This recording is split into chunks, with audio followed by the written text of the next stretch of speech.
फूलकोबी आलू झोल नाटी शुणिला मात्रे पाटिरू लाल बाहरी आसे। तापरे शीत दिन है मात्रे आम ओडिशार पुरपल्ली सबुआडे कोबीर चाहिदा बढ़ी जाए थाए। से आज फूलकोबी तरकारी बहुत सहज और सरल उपाय बनैवाक जाऊँगी। आशा करुँची भिडियोटी आपण समस्त पसंद आसिबो। नमस्कार दर्शक बंधु, मो हाथ रंधा चैनल को आपण मानक बहुत बहुत स्वागत करुँची। भिडियोटी जदि पसंद आसे गोटे लाइक करदेवे और शेयर करदेवे, नुआ आसुथिले चैनल टी को सब्सक्राइब करदेवे। चलतु भिडियोटी आरंभ करबा। तो एठी मु प्रथम कोबी टी को काटी नहीं, कोबी आउ आलू दीटा जाक मु काटिकी नहीं जाइछि। आपण माने देखंतु कोबी टा को मु को भली भाबरे काटिछि। समय टिके मो पाखरे कम थिबारु मु आपण माननकु एमती आज कटाकटी किछि भी देखैनी, सीधा आपण माननकु काटिकी देखौछि। तो एठी देखंतु मु आको धोई नाही, कोबी को प्रथमे मु काटी नहीं आलू आ कोबी। आपण माने चाहिए ताको अलगा अलगा मध्य रखी परिवे, किंतु मु एकाठी रखी देइछि जेहेतु मु आको एकाठी सब भजा भजी करिवि। आउ केमिति काटिछि आपण मानन खाली देखै दोछि। देखंतु मझिरु एमती गोटे छोट छोट पीस करला पर ताको एमती चिरा लगै देबे, बहुत बढ़िया से सिझिबो, खाइबाकू भी बहुत भल लागिबो। तो एबे मु सेथिरे लूण पकै दोछि आ हळदी पकै दोछि। तापर सेथिरे मु पकोछि गरम पानी। गरम पानी देले कोन होबो ना, जेते फूलकोबी साधारणतः छोट छोट पोक भितर रही जाए हमको जना पड़ न थाए।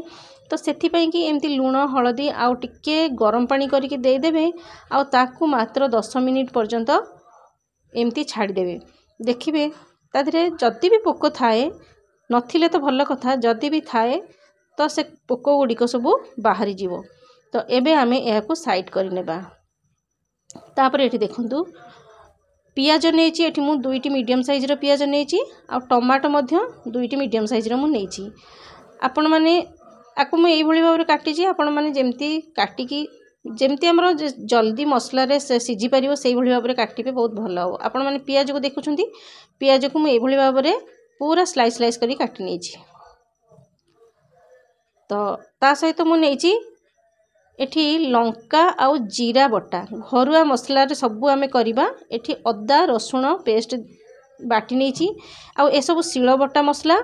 ता सहित नेछि 4-5टी लवंग, गोटे खंड दालचीनी छोटटे, जीरा टिके नाकु नेछि आउ गोटे तेजपत्र नेछि।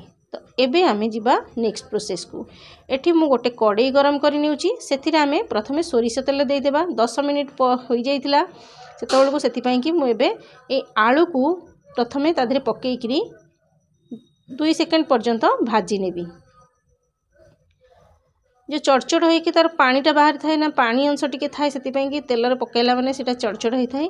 तो सेटा को टिके अवॉइड करिया पई एमती घोड़ेई दबा। आमे एठी मु कोबी मध्य ता सहित पकाई दोछि। तो आमे फूलकोबी आउ आलू को दुईटा जाक मिसेइकरी भाजी देबा।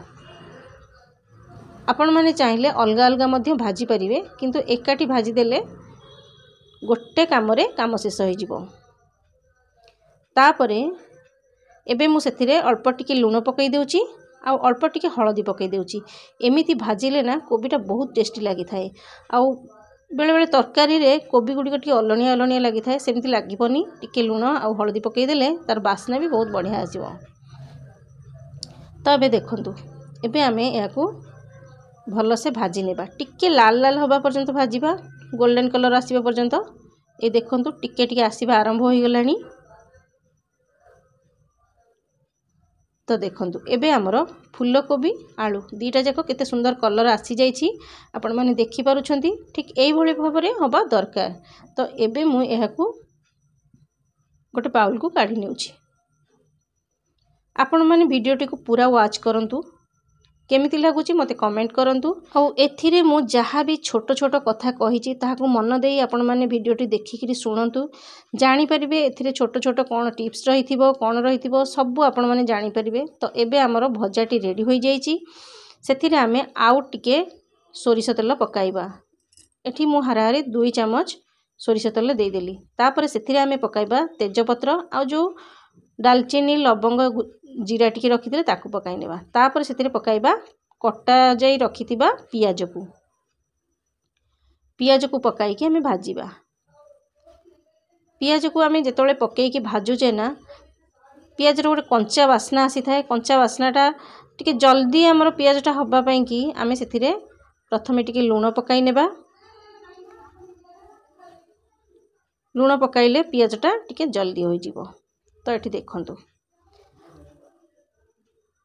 प्रथमे टिके हाई फ्लेम रे आमे पियाज को भाजीबा तापरे एबे मु ताकू मीडियम फ्लेम कर नेउची।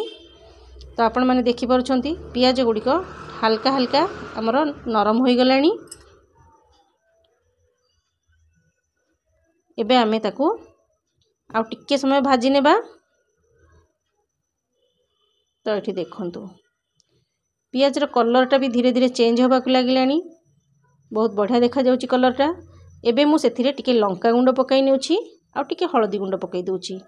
आ जो जीरा आ लंकार बटाटा मु रखिथिली ताकू पकाई नेउची। जो लंका गुंडटी मु देइची सब घर मसला बिल्कुल भी बाजार रो मसला सेथिरे मु यूज करी नाही। निजे जेतोले घरे बनै कि जो पाउडर मसला पकाइबे तार गोटे बासना ही अलगा थाए। तो एबे सेथिरे आमे टमाटो पकाई नेबा। टमाटो को टिके नरम होबा पर्यंत आमे कसिबा। तो एबे मु ताकू टिके घोड़ेई दोची। मझिरे मझिरे टिके काढ़ी किरी ताकू आमे कसी नथिबा नहेले पियाजटी तळु लागि जिबार संभावना थाए। तो एठी देखंतु एबे मु याकू भल भाबरे टिके कसी नेउची। टमाटो हमर भल से नरम होइनी। तो आउ थरे मु ताकू घोड़ाई नेउची। एठी देखंतु टमाटो धीरे धीरे नरम होई आसिलानी। मु आपण मानकु एमती दबेई किरी देखौची। ए जो पिठापातिया रे ताकू टिके टिके एमती टमाटो को दाबी दाबी देले आउ टिके भल भाबरे फिटी जाई थाए। एबे मु सेथिरे अदा रसुण रो पेस्ट मध्य दे देउची। तो एठी देखंतु अदा रसुण पेस्ट देकी आमे सेथिरे अल्प टिके पानी दबा। जो थिरे आमे मसला रखिथिले सेइथिरे टिके पानी दे देबा जेमती मसलाटी तळु लागि न जिवो। तापरे आमे याकू भल परे घंटा घंटी करनेबा।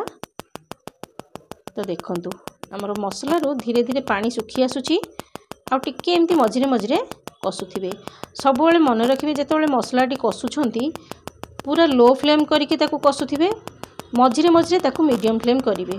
तो हमर मसलाटी रेडी हो जाईची। एबे आमे सेथिरे ए जो कोबी आलू दीटा जाक पकाई देबा। तापरे आलू आ कोबी मिसेई करी ताकू भल भाबरे कसी नेबा। 2-3 मिनिट पर्यंत एमती ताकू मिसामिसी करि नेबा। तो एठी देखंतु बहुत बढ़िया से कसी होई गलानी। एबे आमे सेथिरे पानी देबा। आ मने रखंतु एठी मु आपण मानन कहि रखुची जे जेतेबेले भी आपण कोनोसी तरकारी रे पानी दउछंती पानीटा को टिके गरम करिकि देबे। तरकारी रो टेस्ट बहुत भलो आसीबो।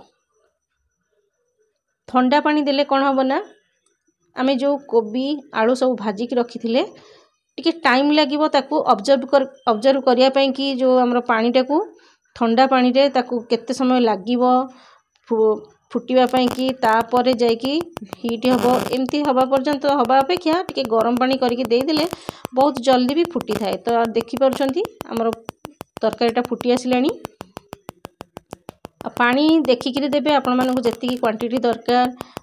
झोल टिके जदि झोल करूछंती टिके झोल झोल रखिबे नहेले टिके सुखला सुखला करिवे बहुत भल लागिवो। तो एठी हमर झोल तो टिके सुखी आसिलानी। एबे मु सेतिरे धनिया पत्र पकेकी आउ 1-2 मिनिट ताको फुटाई नेबी। तो एठी देखंतु आ टिके नाकु दालचीनी पाउडर मु एथिरे देई दोची। तो हमर तरकारी रेडी हो जाईची। मु आपण मानकु सर्व करी देखाउची। एई भली भाबरे आपण माने फूलकोबी मसला बनांतु। रुटी भात सबुथिरे खांतु बहुत भल लागिवो टेस्ट लागिवो। तो फ्रेंड्स देखा हबो मोर आउ गोटे एपिसोड रे आउ गोटे नुवा रेसिपी सहित। रहुची नमस्कार। जय जगन्नाथ।